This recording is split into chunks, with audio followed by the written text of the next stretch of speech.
Cam Ward gets ready to take back the Heisman frontrunner status this weekend, traveling to Louisville with Miami. I think this is going to be one of the more underrated matchups of the weekend. I'm really looking forward to this game. Huge fan of Cam Ward. Let's talk about this game, give a prediction, and then, of course, talk about our EA College Football 25 model. So for starters, this Miami defense is much better than people think. I understand they've had a few let-ups versus Virginia Tech and Cal, but even with those games considered, Miami is 14th in the country in rushing allowed on defense. They're 22nd in the country in third down conversions allowed. I think those are two really important stats because when you travel on the road, the two things that you want to win is the ground game and situational football on the defensive side of things. And it looks to me like they can do that. Personally, I think Miami's better than SMU. Hot take.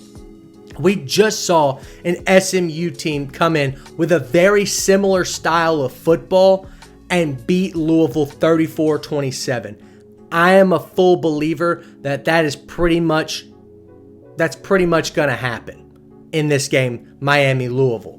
Continuing to talk about this Miami defense, not only do they stop the run and stop you on third down, but they're a bend, don't break type defense. When they get in the red zone, they slow you down and they make you take your points with a field goal. They're 15th in the country in red zone touchdown scoring percentages. That's pretty impressive to me. I think the big factor in this game for this defense is going to be Ruben Bain Jr., the sophomore, former ACC freshman defensive player of the year, I believe. Absolute mammoth of a man. Really impressive physicals as well as a dominating presence on the field. He got hurt earlier this season in the Florida game, and he, I think, approached the lineup last week. I think he'll be almost back in full force this upcoming week versus Louisville. I'm a firm believer that the Miami Hurricanes are a much better team, talent-wise, and honestly, performance-wise. Louisville, of course, had the very disappointing loss to Notre Dame at Notre Dame, which I thought they played pretty well, but then to come back and lay an egg versus SMU, it makes me think that the loss to Notre Dame kind of put the nail in the coffin for this team. I got to see if they've got the motivation, if Jeff Brom can get his guys fired up to play one of the best teams in the country, one of the best quarterbacks in the country. So let's talk about this Louisville team.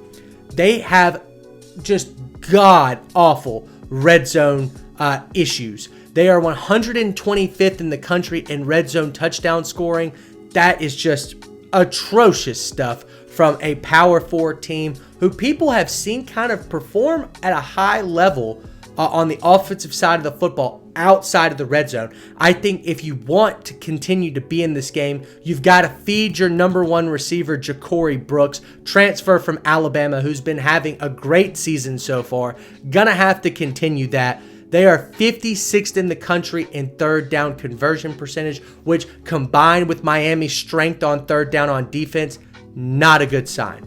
They're averaging 26 points per game in the last 4, and when you want to beat Miami, a high-scoring, high-volume offense, 26 points per game is just not going to cut it. And the way that this offense has kind of been stopped is pressure to the quarterback. They allowed 3 sacks versus Notre Dame, and that ended up pretty much being the difference maker in that football game. I think if Miami, with Ruben Bain Jr., if they can get to the quarterback for Louisville, game over. I don't think that this one will be close. Personally, my final score prediction is going to be 38 Miami to 17 Louisville. It's going to be a blowout. Miami finally gets the ship corrected and performs well versus a team that they are supposed to beat pretty handedly.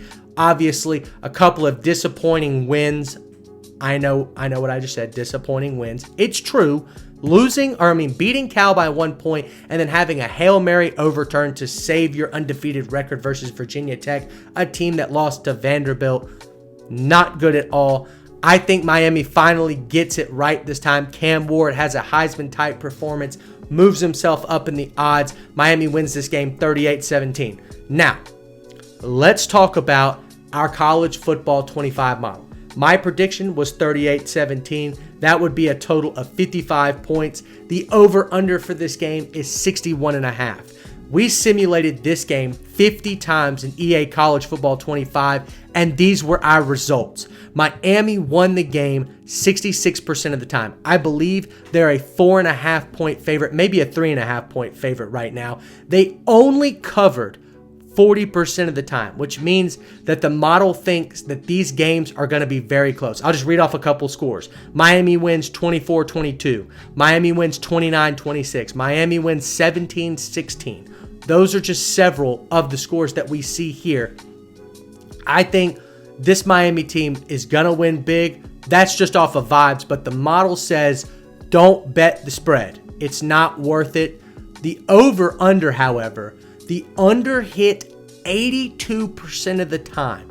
These combined scores for the majority of these games, the vast majority of these games, didn't even come close to approaching the over-under line. The average score was 27-22, which would be an over-under of 49. The median score was 26.5-23, which would be an over-under of 49.5. I think that's pretty accurate. That's where I'm kind of gauging this game. Once again, I think it's going to be a lot less close than what the model is predicting, but that's just my personal opinion. The pick that we're advertising here is under 61.5 in the Miami-Louisville game. Personally, I think it's going to be kind of a defensive slugfest, especially in the first couple of quarters. We're going to see both of these teams kind of blow their full repertoire. I had to pause there for a second. Repertoire of defensive schemes and whatnot. But then in the second half, the offenses are going to get rolling a little bit, especially Miami's with Cam Ward's nonchalant style of play. Not nonchalant as in lazy. I mean, that man just looks so calm, cool, and collected on the football field at all times. Even when he was down by almost 3 touchdowns to Cal, it looked like he was just having another game of backyard football. And that's what makes him so great, and that's why I think he's going to win the Heisman. All that being said, under 61.5 is the prediction here from myself and the model. That's going to do it for this preview. Thanks so much for watching. Be sure to tune in to our other previews for Week 8, as well as our top 25 at the end of this week. Once again, thank you for stopping by. We'll see you next time.